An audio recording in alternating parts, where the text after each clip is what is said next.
A Comissão de Constituição e Justiça da Câmara deu andamento à proposta de emenda à Constituição que prevê a prisão de condenados em segunda instância.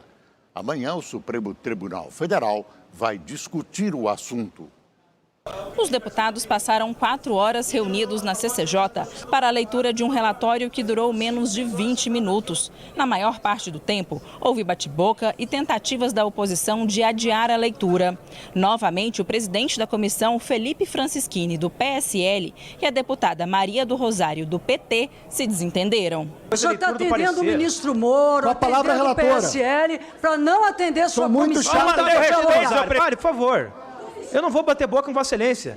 Eu não estou atendendo o pedido do ministro Moro, mas se eu tivesse, é melhor atender um pedido do ministro Moro do que de bandido, que fica pedindo para não pautar essas coisas. A relatora, deputada Caroline de Toni, do PSL, deu parecer favorável à prisão após condenação em segunda instância. Cabe, assim, ao legislador, nesse momento em que a sociedade clama por mais rigor no combate à impunidade, harmonizar valores da eficiência da jurisdição e da presunção de inocência, a fim de dar celeridade ao sistema processual criminal e à segurança jurídica da população. Após a leitura, foi concedida vista coletiva, ou seja, mais tempo para que os deputados possam analisar o texto. Não há previsão de votação na CCJ, já que uma audiência pública ainda deve ser realizada.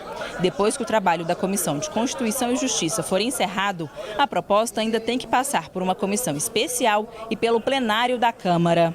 A movimentação da CCJ só ocorreu depois que o Supremo Tribunal Federal marcou para amanhã um novo julgamento sobre prisão após condenação em segunda instância.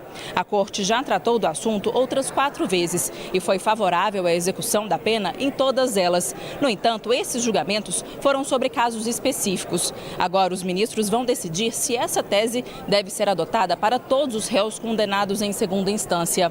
Além disso, alguns ministros já manifestaram a intenção de mudar de voto, o que pode alterar o entendimento do STF sobre esse assunto. Nós vimos em todas as manifestações um apoio maciço da população brasileira no sentido de que seja mantida essa posição. A prisão em segunda instância, ela fere o direito individual à presunção de inocência. Então, não há possibilidade de mudar a cláusula pétrea por meio de decisão deste parlamento. O presidente da Câmara, Rodrigo Maia, é contrário à votação antes de um posicionamento do STF. Eu fico triste que eu estou dizendo desde o início do ano que a questão da segunda instância não poderia ser trazida por projeto de lei.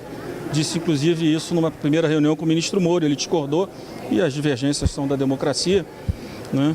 E na semana que o presidente Toffoli decide pautar o julgamento da segunda instância, a CCJ volta com o tema, com apoio do governo. Eu não posso, né, colocar matérias que caminhem para o enfrentamento com o Supremo Tribunal Federal. O julgamento do STF será iniciado amanhã, mas não deve ser encerrado no mesmo dia. Além da Procuradoria-Geral da República e da Advocacia-Geral da União, outras partes interessadas, entre elas defensorias públicas e especialistas na área criminal e direitos humanos, também vão falar.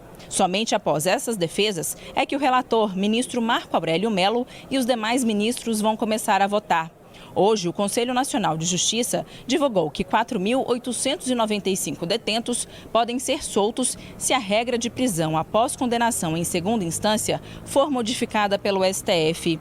Anteriormente, o CNJ havia divulgado que a decisão poderia interferir no caso de 190 mil presos. Inclusive, esse número foi usado numa decisão do presidente do STF, ministro Dias Toffoli, para impedir a soltura de condenados em segunda instância. O Conselho justificou que o número anterior levava em consideração o universo de prisões cautelares, que não serão abrangidas no julgamento. Ainda ressaltou que nem mesmo os mais de 4 mil presos podem ser beneficiados, já que é possível que os juízes avaliem a peculiaridade de cada caso e determinem a prisão cautelar.